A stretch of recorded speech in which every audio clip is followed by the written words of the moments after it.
And we are live. I believe we are live. Hopefully we are live. If we are, and you guys can hear me, please let me know. If you can hear me as well, let me know. If you can see me and if you can hear me, let me know. Hopefully we've got a healthy stream today. So far YouTube is saying the stream is healthy. I know we had a few little jitters last week with the Wi-Fi as I was uploading, but I've uploaded today's video. Now it's done now, so I don't have to worry about that. Loud and clear, amazing. Thank you very much. Okay, welcome everyone tonight. Today's Q&A session. Thank you for joining in.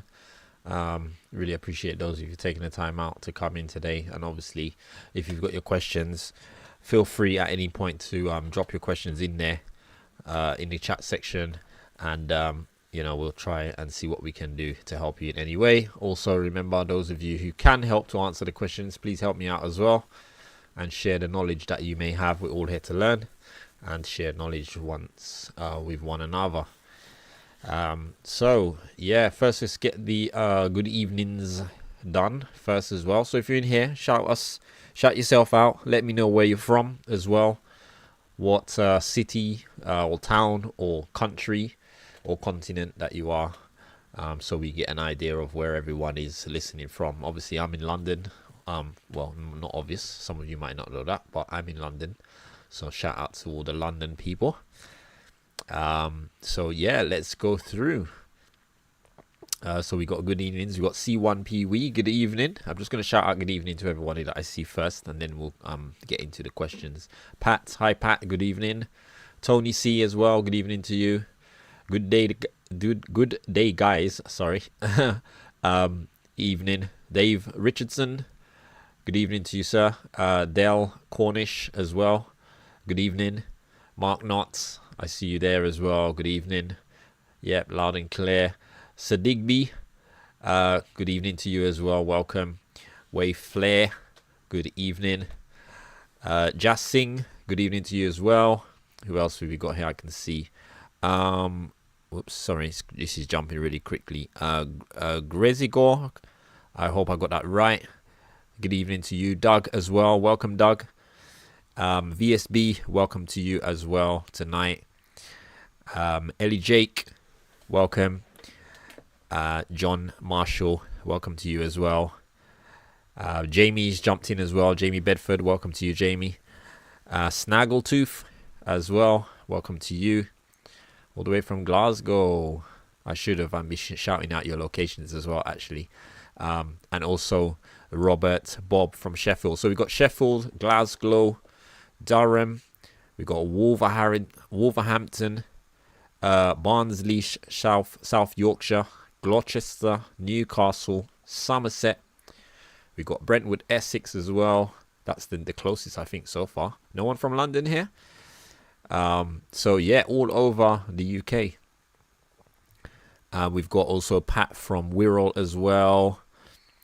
Adam, welcome Adam as well. Adam Ali.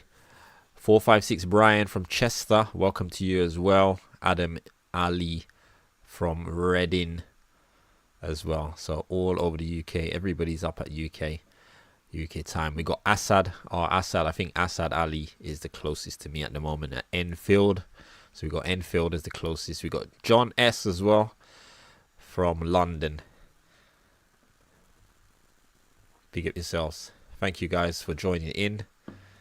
It's going to be a good live tonight. Thank you for those of you who joined in last week as well. Yeah, last week's live was really good. We went on really late because it was a special one, because obviously I missed the one the day before.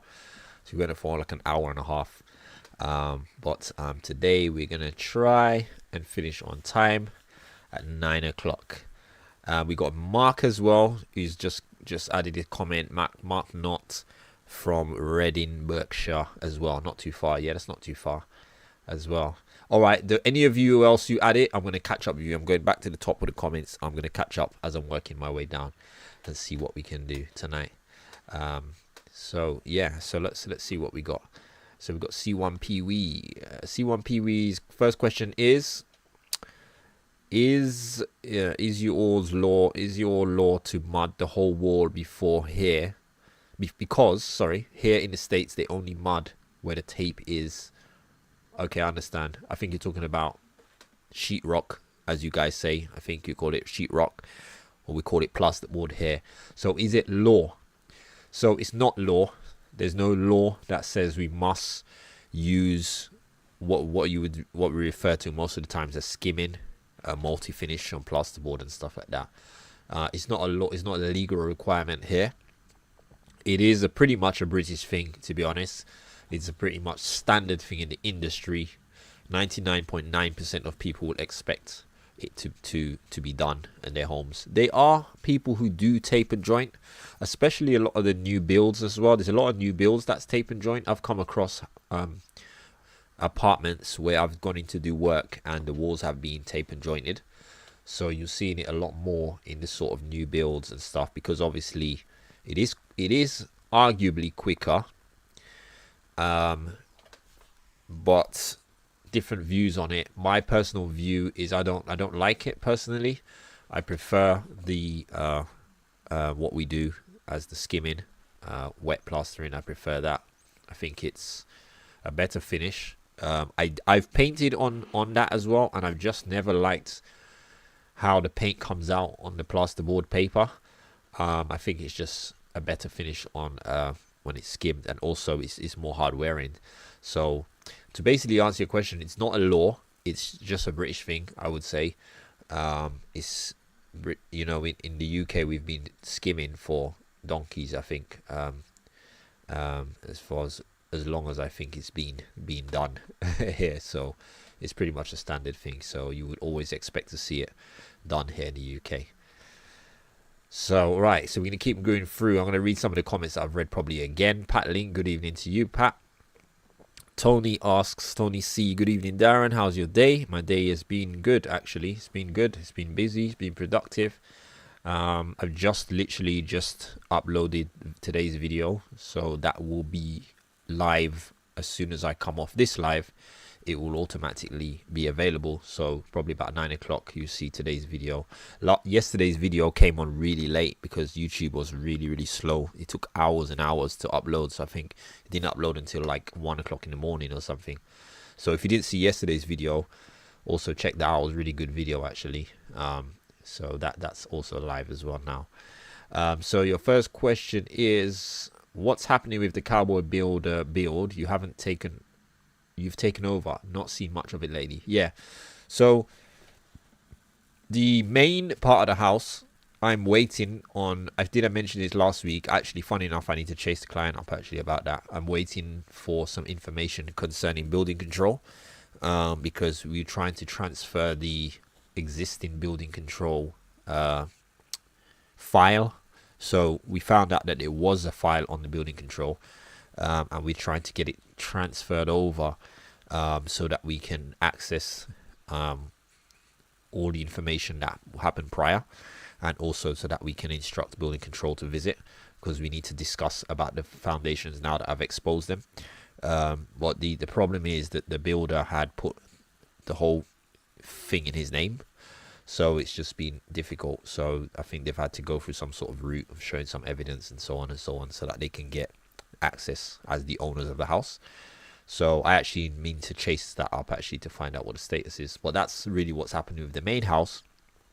With the garden house, obviously you can see we dug the foundation recently, and then we had the whole palaver with the waste. So I still haven't sorted the waste out.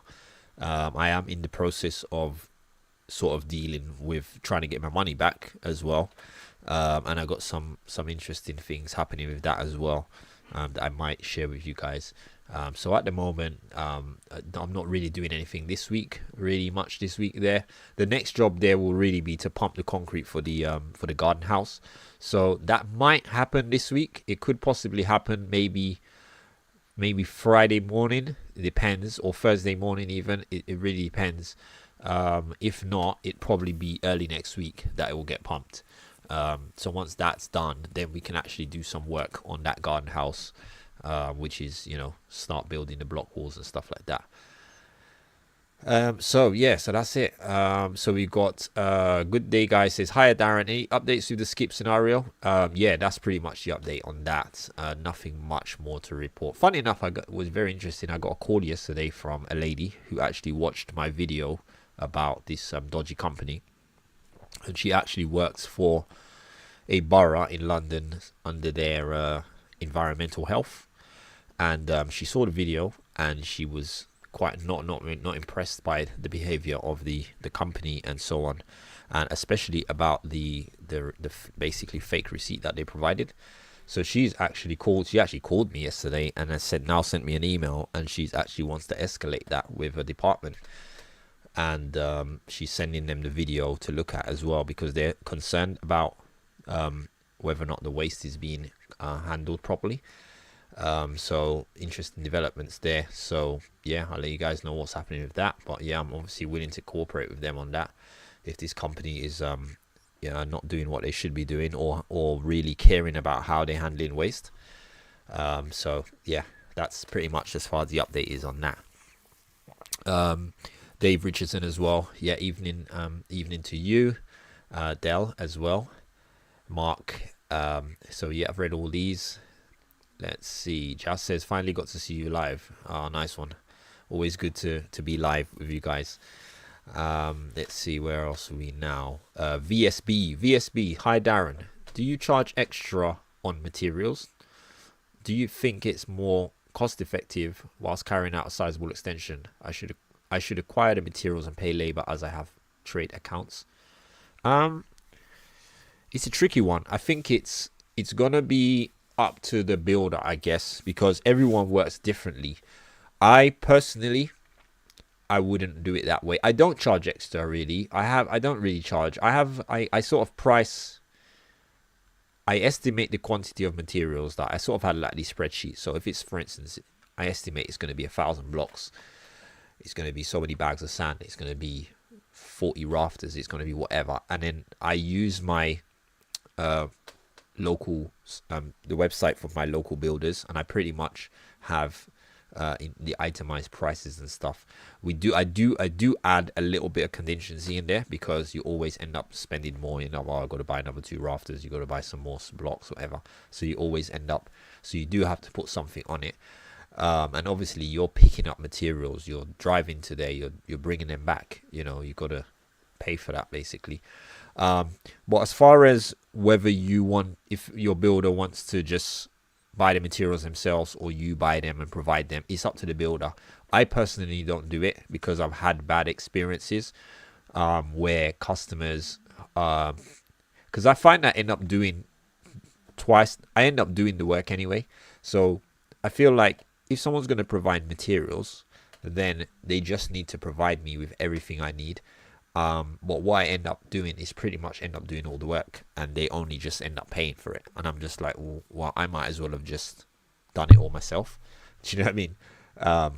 And also, when I you have to rely on the customer's schedule as well, and you have to really plan in advance. Like for instance, this morning we needed plasterboard and stuff. I got up this morning, jumped in the van, picked up the guys, said, look, we need this. This is how much calculated plasterboard we need for today. We're going to go off, pick up the plasterboard this morning, and then go straight to site. Like, if I needed that last minute thing to get a customer to do it, it's sort of like going to be a bit difficult, They're going to have to order it and get it delivered. So I just prefer to be able to buy materials when I want at any time. So that's just me. Some people find to do it. It just depends. You just speak to your builder. If he's happy with that, that's fine. But it's something that I think you're going to deal with a case-by-case basis, and depending on what builder you have and whether they want to do it that way, really. But it really is up to you and your builder. So a quick question here. Jas Singh says, I want to render my garage, which is single brick. Would you recommend sand and cement or K-render? Jas from Wolverhampton. To be honest, you could sort of do on any one really. It doesn't really matter, a single brick or not. I've said this before in other videos. I'm sort of leaning to the sort of silicone based renders now. So whether it's K-Rend or Weber or whatever, personally I would go for that. Low maintenance. But really and truly, either or doesn't really matter. Totally up to you. It really is up to preference, you know. Either or can be used. You can use either or if you want to do sand and cement on single brick, garage, or K-Ren. Totally up to you, really. So you just got the choice. You got a choice. It's probably going to be based on price. The K-Ren is probably going to work out more expensive. But when you add up things like having to buy the paint, having to paint it, multiple coats, and all the stuff, you work it out. Is it really cheaper to do sand and cement? Might not be that much cheaper. You know, that's the way I look at it. So I go for the K-Ren personally. So Ellie is okay. Ellie as well is from Orset, Essex. Welcome, Ellie, from Essex. Oh, we got Glasgow. I don't know if I saw Glasgow there. We got Glasgow as well. Let's see. Any more questions? All right, let me get to the questions. So we've got Mark Knott.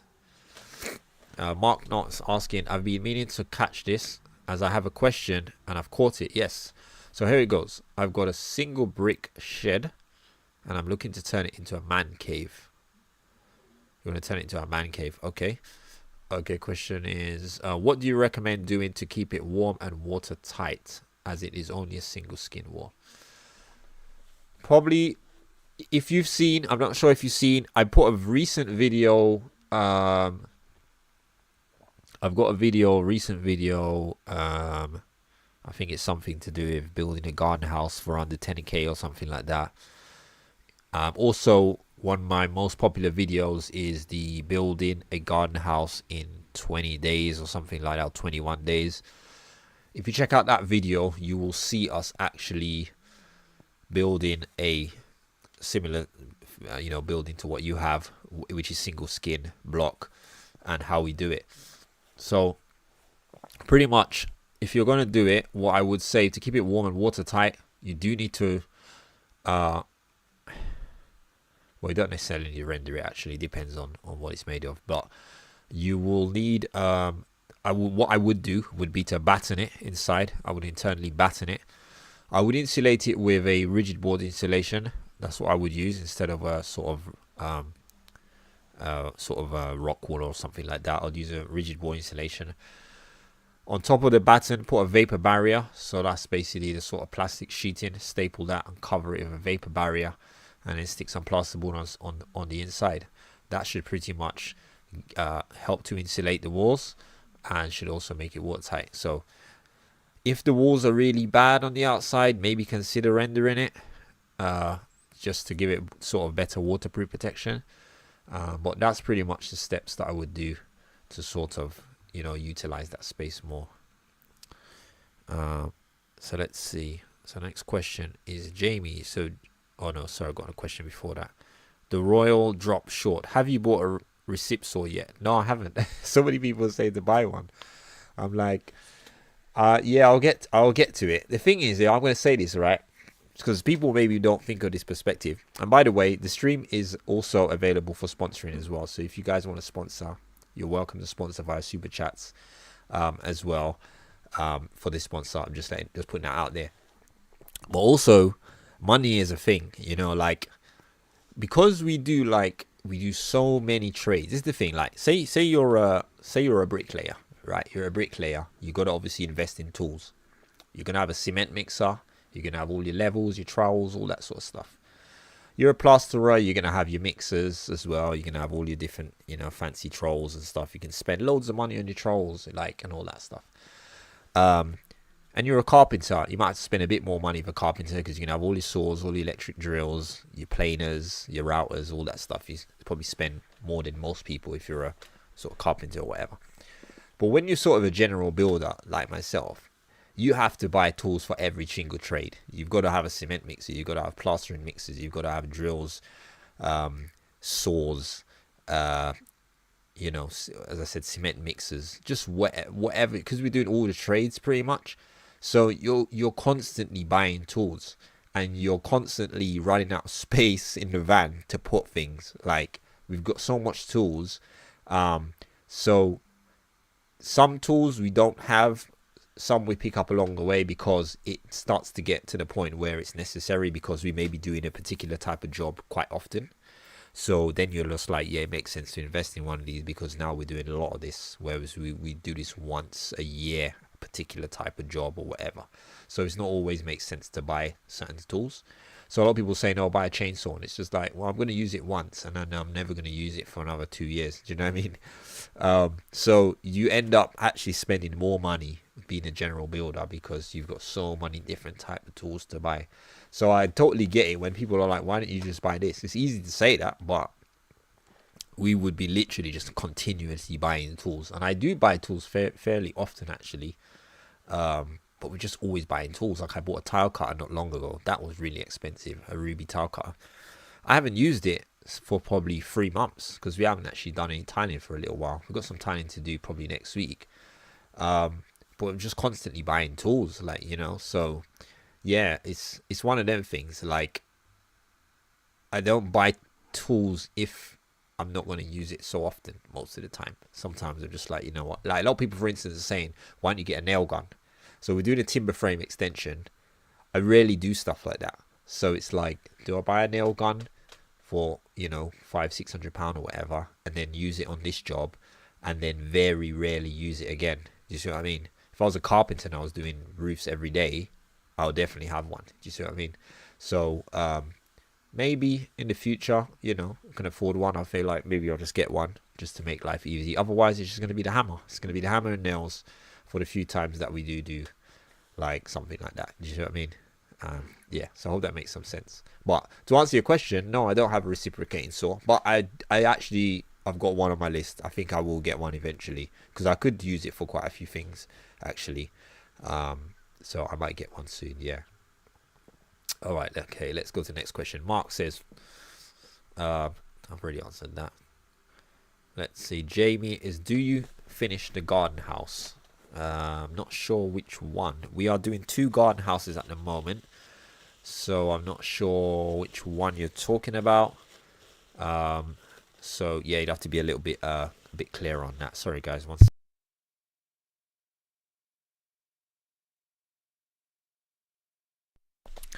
Sorry, my hay fever's getting to me.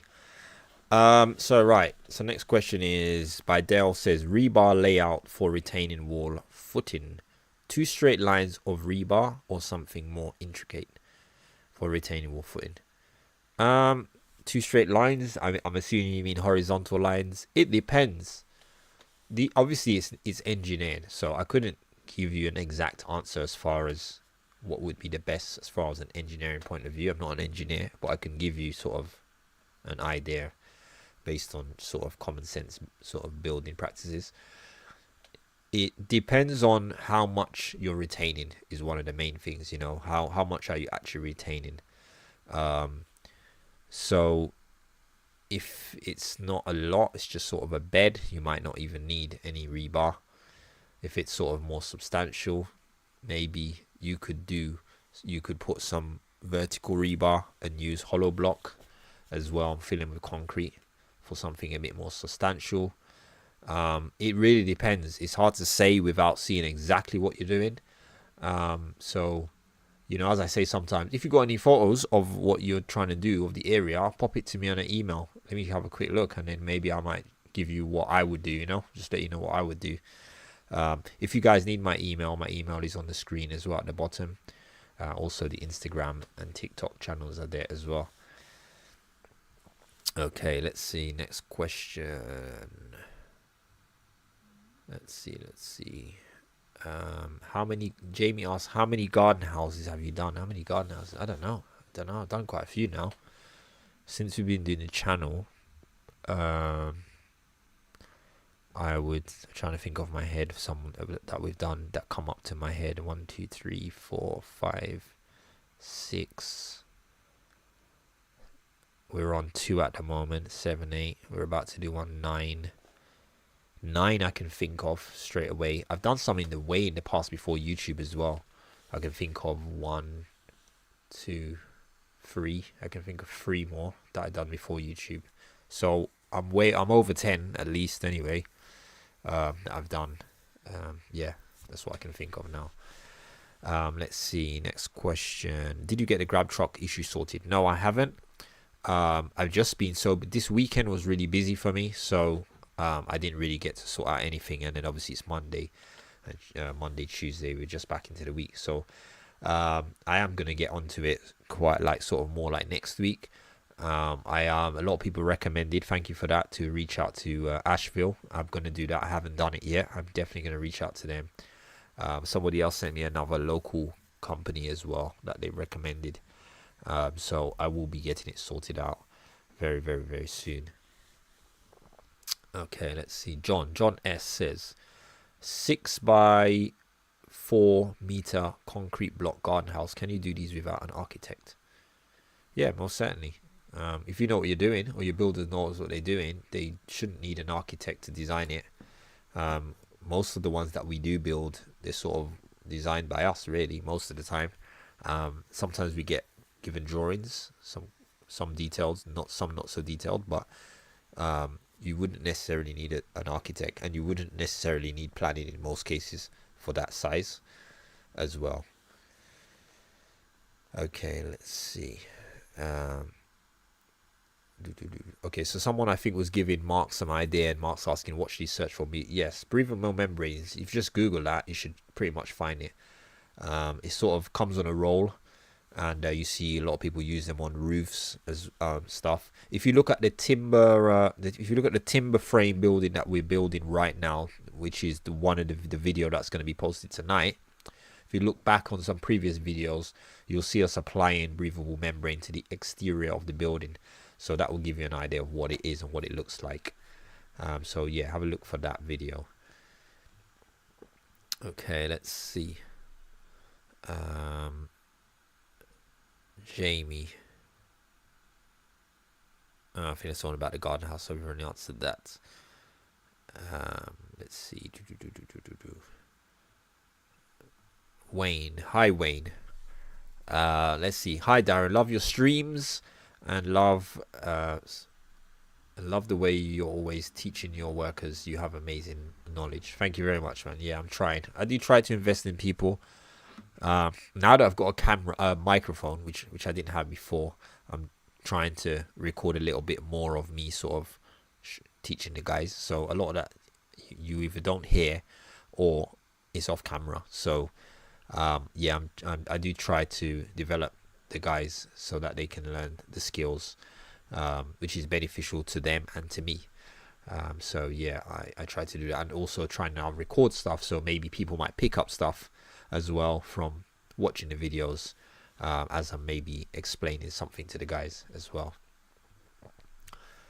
Right, let's see. Thorio says, hi Darren, any advice for me on how I can keep building my block wall once it's past shoulder height? It's a garden concrete block out building, 5x3 and 2.5 meters tall. So your advice you're asking for is how can you keep building your wall once it's past shoulder height? Okay, all right. Probably the best thing to do is some trestles or something like that. Probably the cheapest thing. If you can get some trestles, you can hire trestles very cheaply and a couple of scaffold boards. Because if you're doing 2.4 meters, probably you're going to be about 9 blocks and a couple of bricks, at worst 10 blocks. So you probably can get to sort of 7 or 8 courses maybe without sort of that. It's the last 2 maybe where you're going to struggle a bit. So obviously in worst case you can use a small step bench where you'll be up and down, up and down, up and down. If you only got a few blocks to do, maybe it's not so bad. But you could just get some trestles. That was probably the cheapest, and then just a couple of scaffold boards, and that should be able to help you to get to the extra height. Okay, so we got Carl here as well. Carl says, hi Darren, how do you do your plaster mix, and what do you find is best to use? It looks smart every time the finish. How do I do my mix? So most of the time I'll mix a bag at a time, and my ratio usually I will use about sort of like a builder's bucket. I will use about half of a bucket of water, roughly half. I think you need about sort of, maybe, correct me if I'm wrong, somebody will correct me, probably about 5-6 liters of water to a bag. The bag should typically tell you, I think it tells you on there how much you should use. So the best way to do it is pour the water into the bucket first, and then pour the bag in to it. Leave it for a couple of seconds, maybe you can do. Sometimes I sort of turn it with the bucket trowel a couple of times first, and then just whisk it. So obviously you need a good mixer. It's very important that it's mixed well. So if you haven't got a mixer, invest in a mixer. Ideally get a proper mixer rather than a sort of drill bit. And just, it's all about mixing it. Mix it well, mix it thoroughly. Good consistency. Make sure all the dry stuff inside is really mixed up well. Because you'll be surprised. You mix it up and you think it looks good, but you've not really mixed it really well. And then you can find out if there's still dry stuff inside, it'll go off on you a lot quicker. So I would say about half a bucket of water to a bag roughly is what I tend to do, and usually it's fine. Okay, so Jamie's asking, are you going to render the building, garden house, and get a trench? I'm not sure which one you are talking about, but all the garden houses that we're building right now are going to be rendered. So not sure which one you're talking about, but then the answer will be yes. We'll be rendering the garden house as well. Right, Ryan's got an issue here. Ryan says, hi Darren, my builder keeps letting me down to finish the job and not showing up. The build is 90% done, just needs door and windows fitted. What do you recommend? Change builder, just wait it out?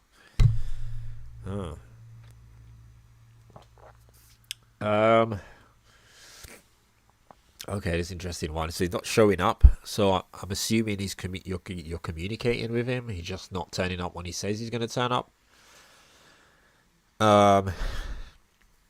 It's a weird one, really, because let's assume you've got a contract with him. The thing with contracts is they sort of protect both sides. Sometimes you got a contract with a builder, and even if he's messing about, you sort of have to still be careful and make sure you do things that covers you, so that you don't do certain things and then the builder's sort of like, well, I'm contracted to do this, you know what I mean, you owe me money or whatever like that. What I would do is make sure that you have on record all the contact you have. So whether you're texting him or whatever, find out what's going on. If he's just not turning up, then I think then you need to communicate to him maybe that you want to get someone else to finish the job, and that would mean that there would be certain monies that he wouldn't get. So maybe is he paid up to a certain point, or is he already paid up to the 90%? If he's paid up to the 90%, it would make it a lot easier for you. If he's just sort of messing about, if he's been a good builder and he's sort of, I don't know, maybe just tied up a bit, just try and get some good communication and find out exactly why he's not turning up. But he shouldn't not be turning up. If he said he's going to turn up, he shouldn't not turn up. So that's not a good thing. But if he's been paid for what he's done and you're really feeling that you're not getting anywhere, then maybe just consider communicating that. Do it by text or email that you want to get someone to finish it. Maybe sort of like no hard feelings sort of thing. But I know you're busy. I want to get someone else to finish it off. And then if he's just like, yeah, that's fine, then maybe just try and get someone else to do it. That's probably how I'd approach it. Okay, let's see.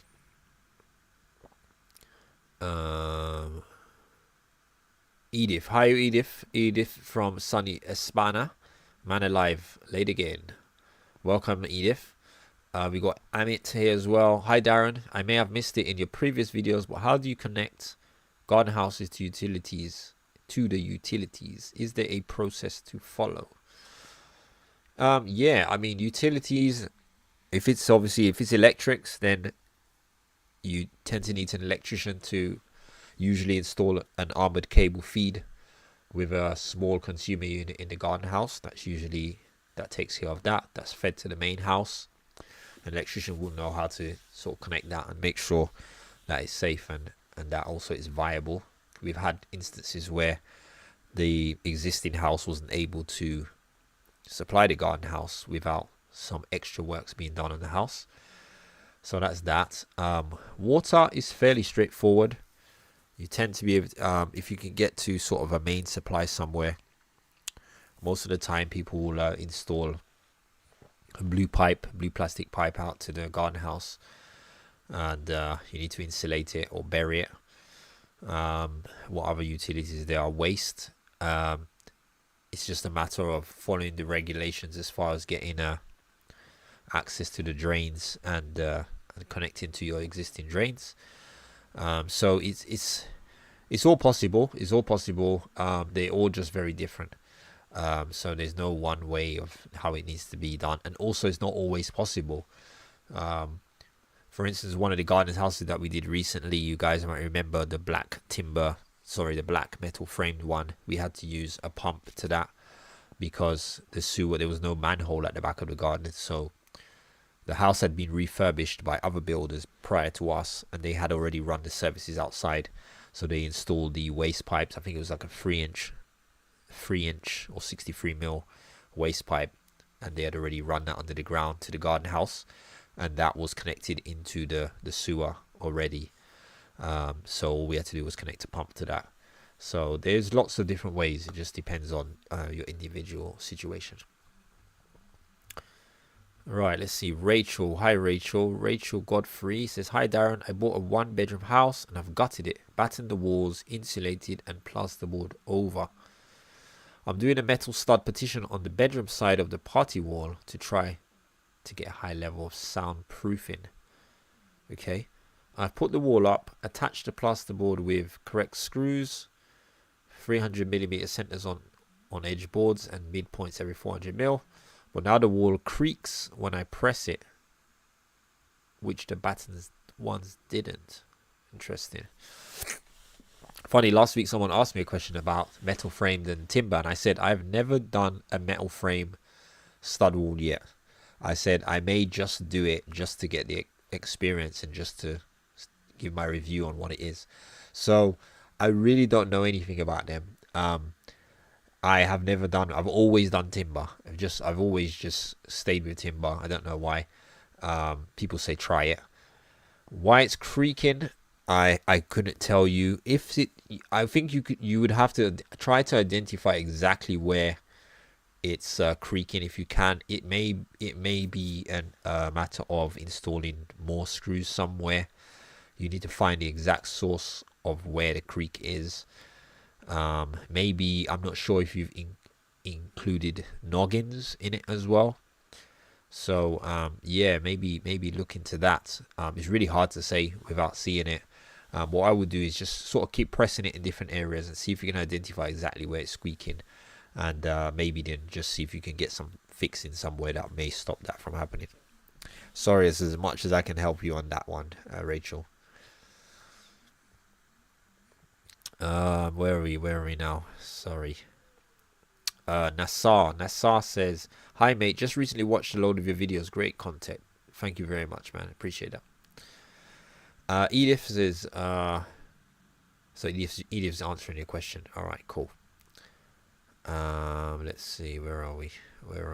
Shan says, I'm fitting my brother's kitchen. B&Q flat packs, and it's been a while since I've done one of them. I've done a couple of B&Q flat packs.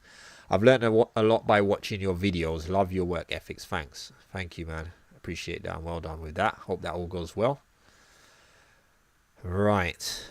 Jamie is asking a lot of questions about garden houses. Jamie, mate, I'm not sure what that's all about. Shoaib says, hi Darren, would you build a garden house with single skin concrete block and render it, or double skin block? Which would work out cheaper and not bothering with the render? Well, if you're doing it in block, you will need to render it regardless of its single skin or double skin. You just need to render it anyway. Which will work out cheaper. Single skin will be cheaper. It's less material, less work, so it would always be cheaper. You would need to do the battening and all that stuff, but it'd still be quicker to do. But I would always go for double skin over single skin. It's just better overall, and you get more insulation properties by doing the internal block work as well. So that's basically how, that's what I would recommend. I would recommend the double skin if you can afford to pay the extra, little bit extra, then definitely go for it. And it's not masses extra, to be honest, or it shouldn't be. So maybe consider that as a better option. Okay. Jay Online says, when is the best time to fit external doors and windows to a new rear single extension? Well, in most cases, it will be once your roof is on. So once you've got the roof cover, watertight covered, then put your windows and doors. That's the order that I do it. Walls up, roof on, then doors and windows. So that's pretty much standard, I think, standard practice. Let's see. Pat's. So Pat says the same. As soon as you get it, as soon as you want it watertight. Yeah. So watertight starts from the roof. Start with the roof and then put your doors and windows in. Okay. Let's see where we are now. What's happened to Mr. A? You get that question a lot. Let's see. All right, so we got a troll on there as well, so we'll get rid of that one. So yeah, guys, ignore the trolls. So what we there, Mr. A. What's happened to Mr. A? A lot of people asked about Mr. A. Mr. A is he's no longer working with us, so he's moved on, and yeah, that's pretty much it really. But he's doing well. Last time I saw him was a while ago. But yeah, he's doing well. All right. So I'm sorry about these comments, guys. Hope it's not offending anybody. I can't see if I can delete them now, but such is life. We got Gwyn from Oxfordshire. Welcome there as well. Welcome to the channel. Will says, whereabouts are you based in London? Well, I'm based in South London, but I work pretty much all over London. So yeah, basically I cover all areas of London, basically. Pretty much all of it. Right, let's see. Sorry, I'm trying to get to these next comment once. Let's see. 1 second. Sorry guys, I have to block a few people because it's we've got some trolls tonight. Let's see. Oops. Sorry, I'm trying to get to the questions. Dale says, loved watching you teach your bro how to plaster. The painter has the cleanest trainers I've ever seen on site. Yeah, he did. Yeah, I tried. Yeah, he was interested in learning to plaster. So, you know, and any of the guys are interested in learning anything. And obviously, it's not every job and every day that I've got the time to do that, because sometimes I'm really pressed on time to get things done. But yeah, so when I have the chance, I always try to make sure I can do it. Okay, let's see. Stop spamming stupid stuff. Yeah, we got some spammers. Yeah, sorry. This thing is moving really, really fast. So yeah, we've obviously got some haters of the channel, but that's what happens when you're doing positive things in life. You will get people who will do that. So I'm well aware of that stuff. Do you know what I mean? So yeah, it doesn't bother me in the slightest. All it does is motivate you to do better. So let's see. The only thing that's annoying about it is it's just pushing the comments a lot. So I'm trying to catch up with where the comments are. Let's see.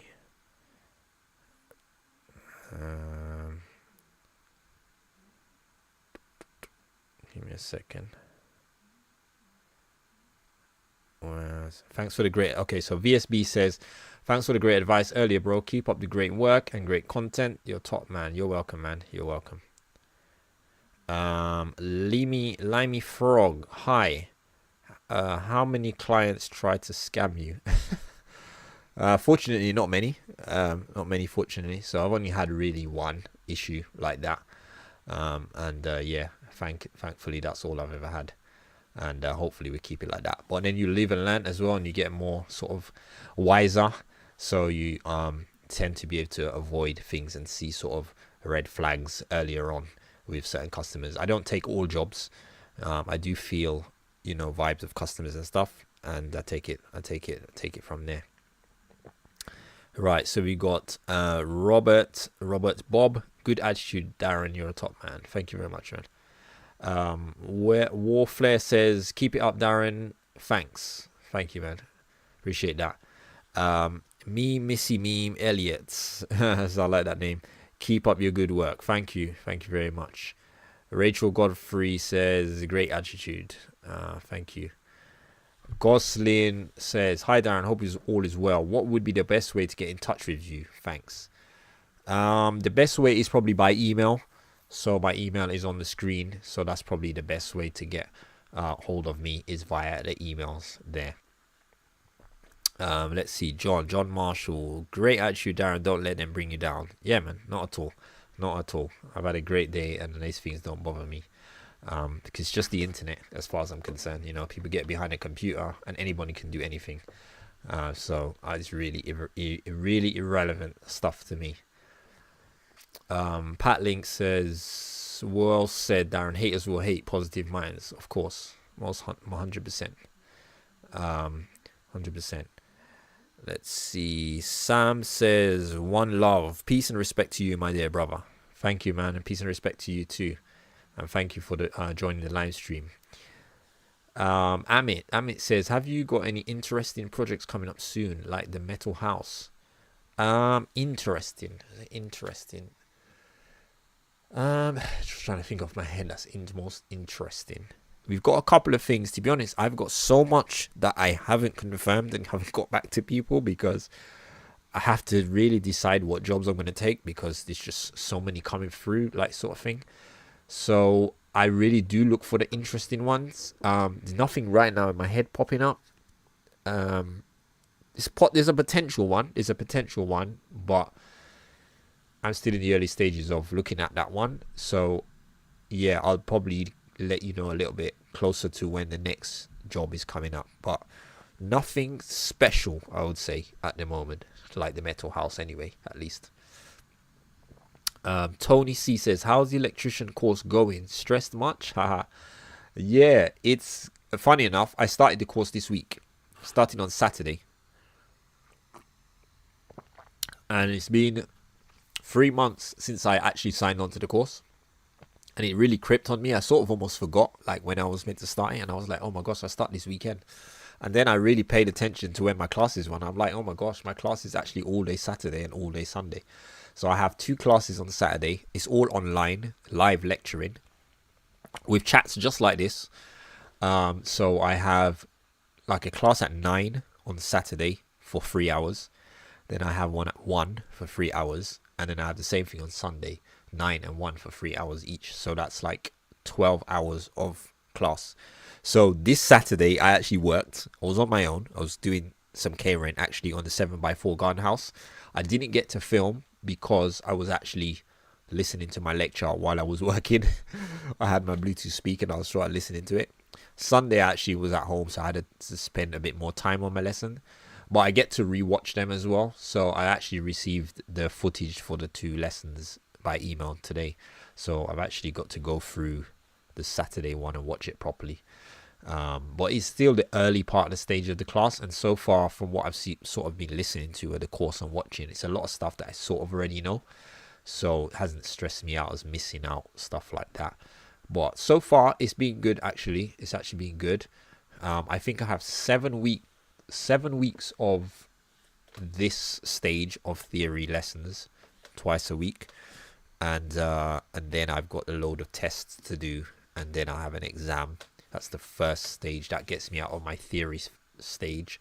So I think it's about 10 weeks in total, and I'll be out of the theory section, and then I move on to practical experience. So I will be doing some practical work. I've got to do a number of hours, a number of days, and so on. So yeah, I'll be doing that. So I'll definitely keep you guys updated on how the progress is going on that as well. So we got Darren Kingsbury. Hi Darren. Is asking, what make of power tools do you recommend? Loving your videos. Thanks, man. Well, I've had quite a few different types. What I'm using right now is Milwaukee, pretty much mostly what I'm using now. I'm telling you. So even I need to get a reciprocating saw. I've looked at their one. I'm probably going to get that. So I've got their circular saws. I've got angle grinders of theirs. I've got 2 drills of theirs, and I feel like there's something else as well. And so far so good. Yeah, their tools are top class. So I'm using mostly that now. Pretty much, yeah, that's sort of the main thing I'm using now. So I definitely would recommend them. I've had some DeWalt drills in the past, and they were really good as well. They actually got stolen. So I would definitely recommend them as well as a good drill. But so far I'm really happy with the Milwaukee, and I'm gonna keep sticking to that. So Ahmed is asking about the course. Yeah, so I think I just explained that. So yeah, it went really well. And thank you. Yeah, I'll keep going. Okay, so what Abu here says, evening Darren, great content as always. Is it best to build a square summer house or a rectangle, 5x5 or 6x4, for example? I don't know. I would go for the large square personally. It's more of a square room is what I would go for if I have the option. A lot of the times the garden house is not all about. A lot of people don't have the option. Sometimes they've got quite narrow gardens, so they've got to do a long one. Some people who have wide gardens prefer to go to full width, so they tend to go not as deep back because they've got a lot of width. Some people go with the shape of their gardens, like the current one that we're building. It's following the shape because the back wall is actually now the fence of the house, which is what they wanted. So they wanted to use the entire back space of the garden. So the side walls are really close up to the fence. The back wall is on the fence line, so it sort of goes a little bit trapezoid at some point. The small little garden house we recently built, that was a real triangle at the back, but that went to the shape of the garden, which is also what they wanted. They didn't want to waste space. So I would probably go for the 5x5 if I had the option.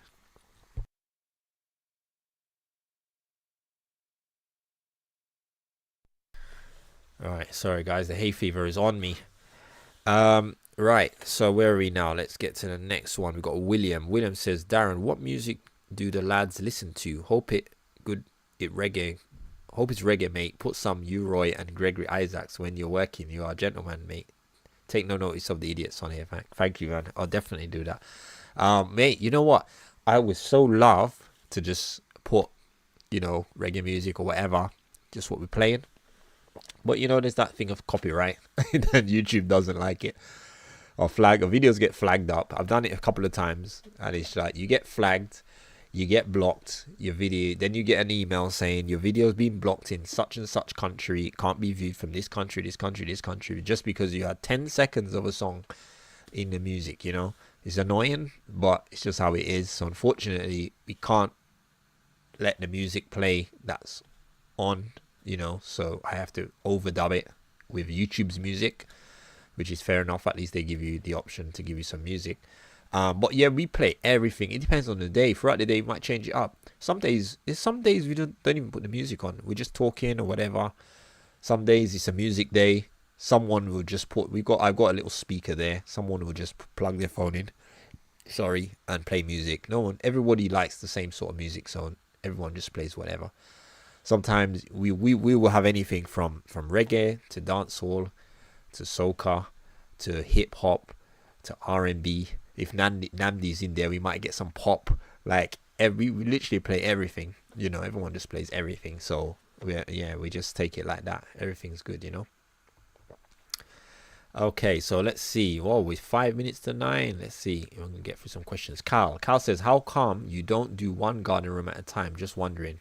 Various reasons. One, we are very cost effective to our customers, so that allows us to be cost effective.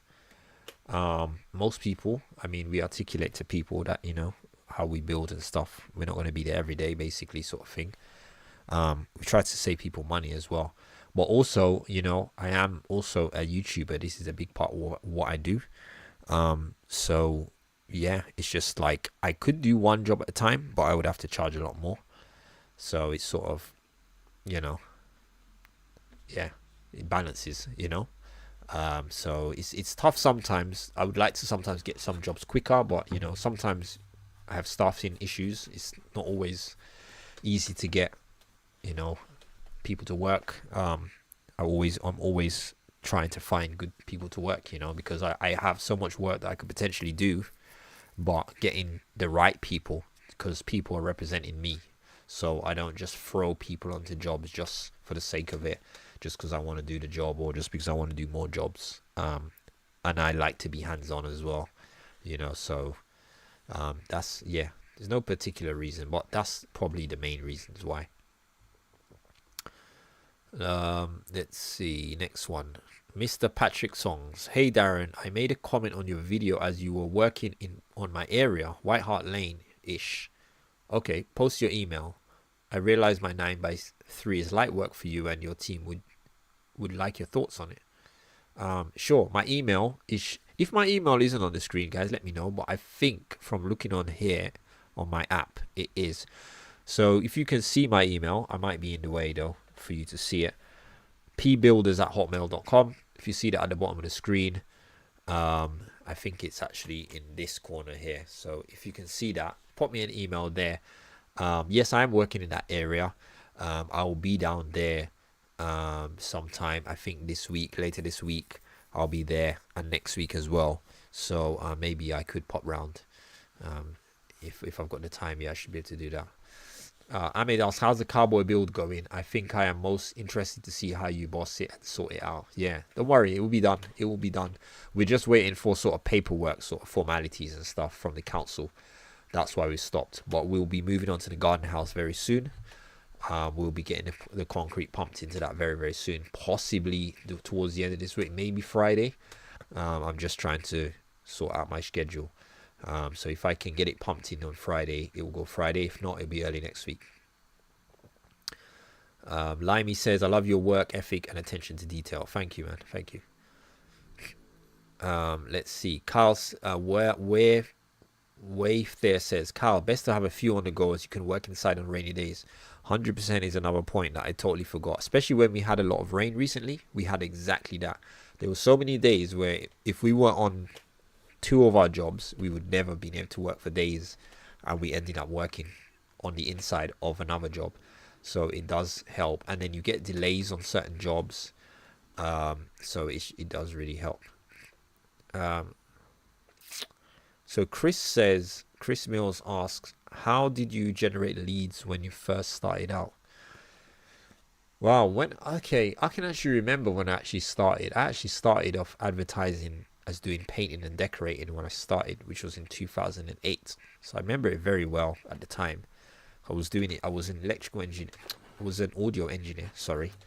And I was running a small company, and things sort of went a bit pear-shaped with the financial crisis.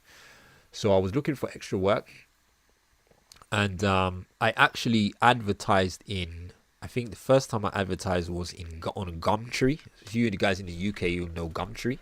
Advertised on Gumtree, and I just put ads on there, just like painting and decorating available, whatever, and give a rough idea of how much to paint a room or whatever. Advertised there, and I think I had to pay to advertise. It was something like £5 a day or something like that, and that's basically how I started. And I got a few little painting jobs from there, and I just built from there and built customers and stuff like that. So that's how I started. And I don't think I really advertised anywhere else besides that. I think once I had stopped using that, I didn't use anything else. I never used any of these online builder platforms or anything like that. Yeah, Gumtree is the only thing I can remember using, way back. But that was quite a while ago.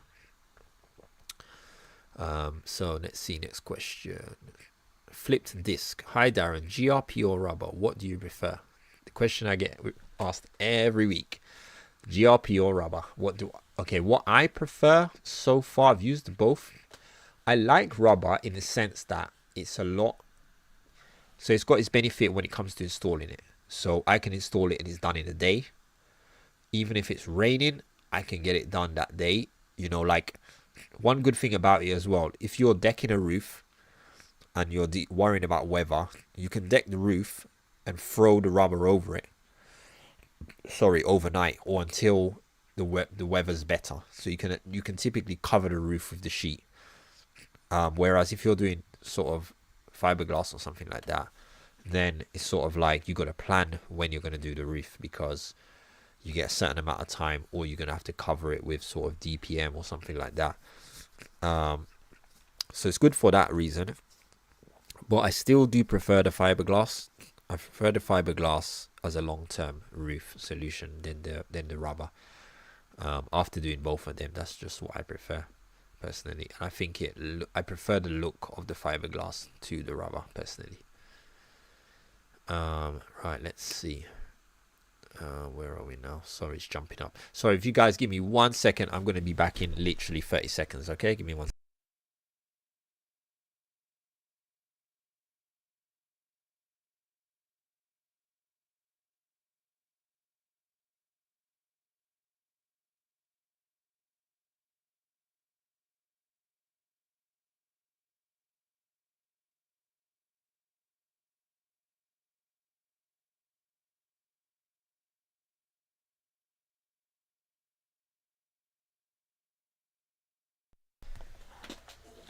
Hi guys, I'm back.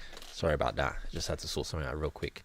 We're way over the mark now. We are 3 minutes past 9. So I'm gonna be running through them really quick, guys. I'm gonna try and end the live in a minute. Let's see where we are now. Wow, we have got so many questions here, guys. I'm not sure if I'm gonna get through every single one though, but we've got so many. Thank you as well for the super chats. So sorry, I've only just noticed these.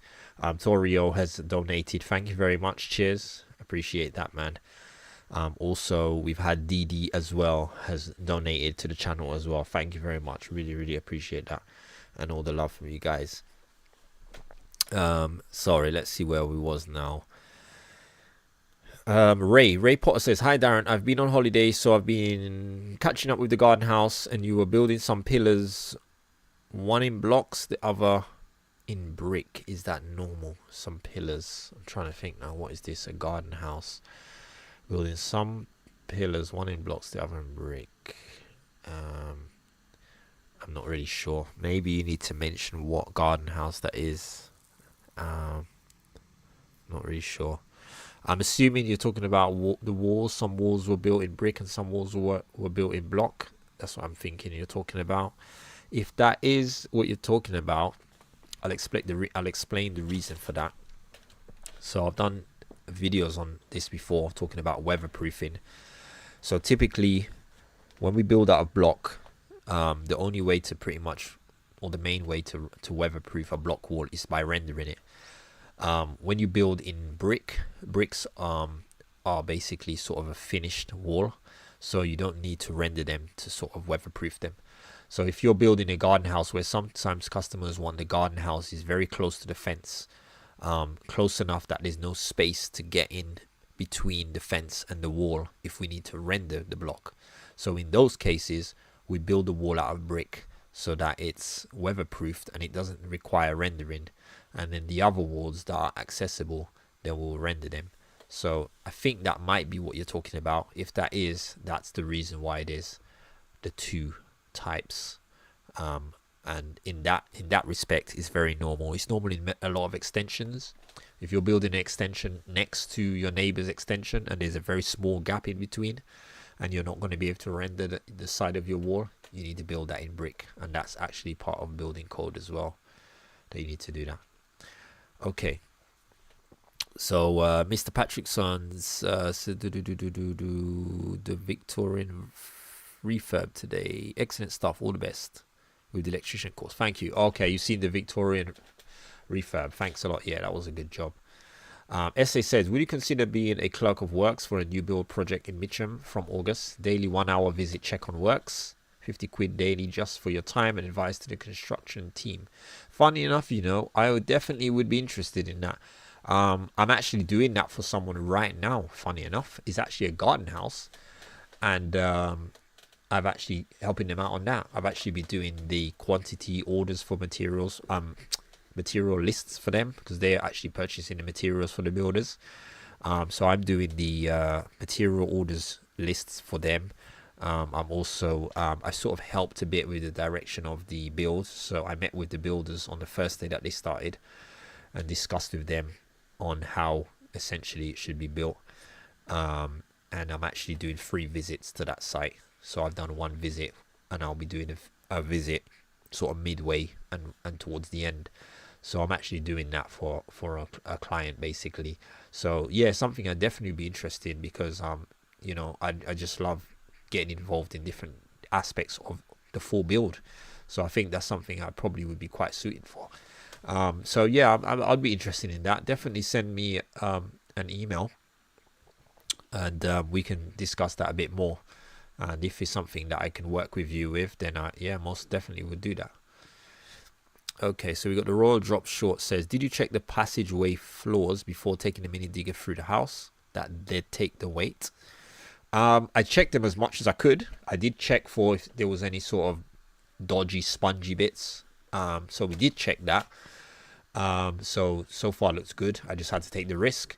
I also was bearing in mind that if something did damage a floorboard or a joist, you know, I would be prepared to fix it. Obviously, we're gutting out the house. The entire house needs fixing. So it was the best time to do it. I would have been definitely more apprehensive if it was a finished house to do something like that. But being at the state of the house, I would be willing to replace a joist or anything if it needed it. I mean, the machine is heavy, but this is a small machine. They're relatively light, actually, in comparison what people might think as far as the weight that's it's being carried into the building, you know. So I mean, thankfully we didn't have any issues with it. Right, let's see. We are moving quickly now. Literally, it looks like I think I'm going to have to start doing this the live stream till 9:30, because I've seen an hour just doesn't seem enough. There's so many more questions. All right, let's see what we can do. Next question. Asad Ali, what channels do you follow to get inspiration and get ideas from? Funny enough, you said that. You totally reminded me that I have not done my video for this month's featured channel. So if you guys might have noticed, the last 2 months I featured a YouTube channel that I watch, or that I would recommend for you guys to watch, that you could learn stuff from. I did last month. I did Alex and Stephen Alex, the bricklaying team. I did Easy the Bricky the month before that, and I'm actually meant to do this month. So I tried to do it in the beginning of the month, and I've been so busy I've totally slipped my mind. I haven't done this month, so I will put that video together probably this week, and I will give you my recommendation for my third recommendation. So I've given 2 already, so you'll have to wait for the third one that will come. I'll try and do it this week for you as well, so look out for that video. All right, let's see. Mr. Patchison, did you take a plastering course in order to learn your plastering? No, I didn't. I just practiced on my mum's house and made a mess. No, honestly, the first time I actually plastered was my mum's hallway, and I did an absolute mess of it. Yeah, I ended up doing it like twice or something like that. Yeah, so I've never done a course. I literally learned to do plastering, and then I did a few little patches and stuff like that. And I just learned it myself. I watched YouTube videos. Yeah, I just taught myself basically how to do it. Pat says, I learned plastering by having to go and practice. Yeah, that's basically what I done. And it's with most things, it's literally really is a practice thing. Plastering is, because you need to learn the trowel, learn how to hold the trowel, learn to feel the plaster, learn setting off times, learn, you know, when the plaster's going off. You just have to learn it, and it's by practice and experience that you're going to learn that. And unfortunately, a lot of us haven't got anywhere to practice on. But yeah, I pretty much taught myself to do that. Right, GG says, when I started my course, it was over COVID. Done 2 month home learning, full day Zoom calls. Once COVID lifted, done the practical. Was hard to concentrate for sure. Yeah, I can imagine that, especially doing it around that time, you know. Thankfully I haven't got that to do, so I haven't got that situation to do it, so it's much better for me. Just says, keep up the good work, Darren. You're credit to the building profession. Could you do a video on teaching us viewers some skills? Okay, I will try and see if I have, you know, maybe like if I've got sort of more alone time, I can do some sort of closer tutorials on stuff where I can actually go through stuff. It's really difficult a lot of the time when you've got so many projects on and you're so busy to take time to do that, but I will try when I've got a bit of time to do this.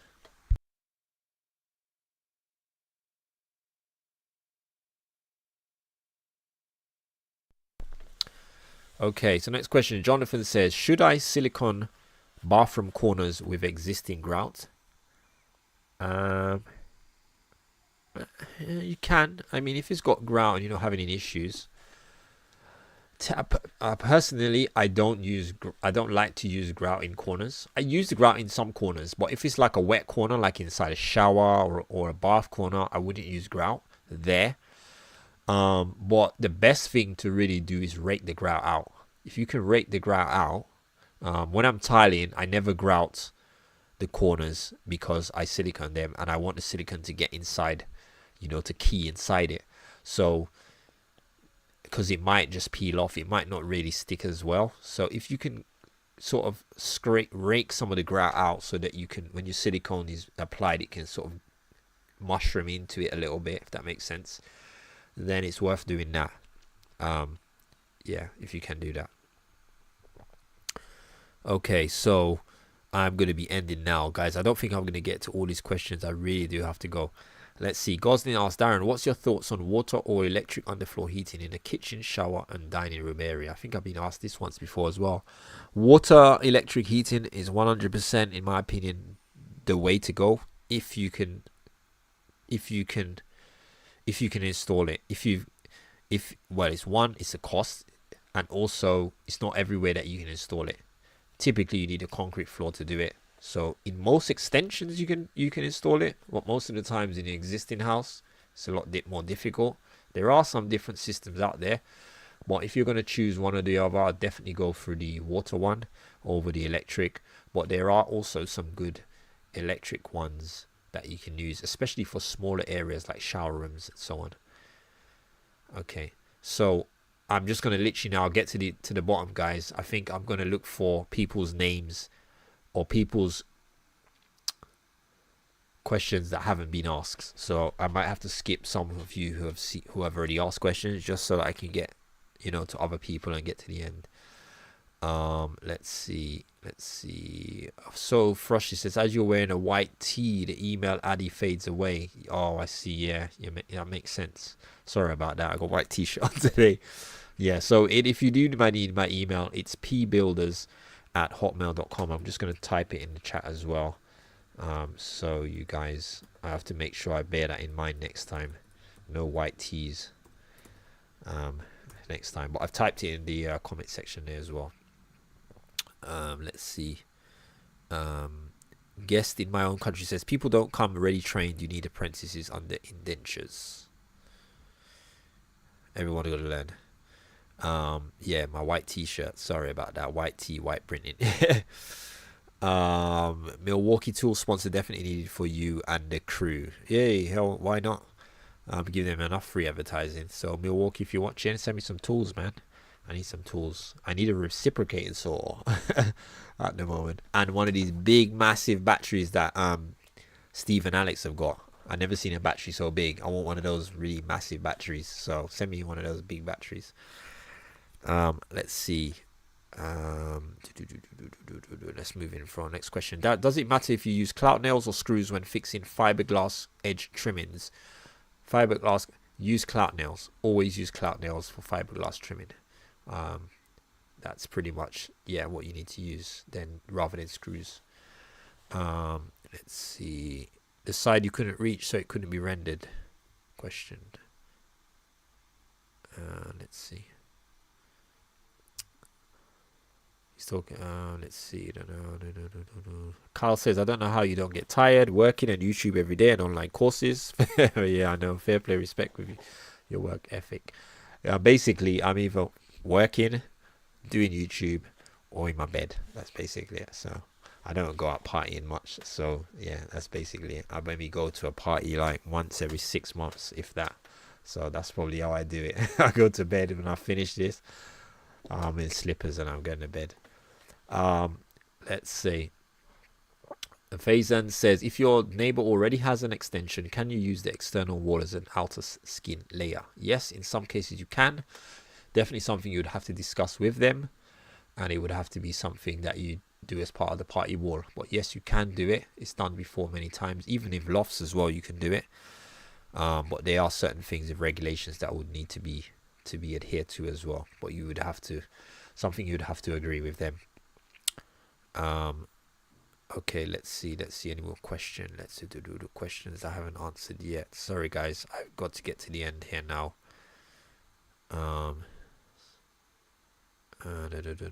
Where is it? Okay, hey mate, just started doing a new build. What's up with the council and all the restrictions? Just found out the side garden had a restricted covenant. Now I've got to get that removed.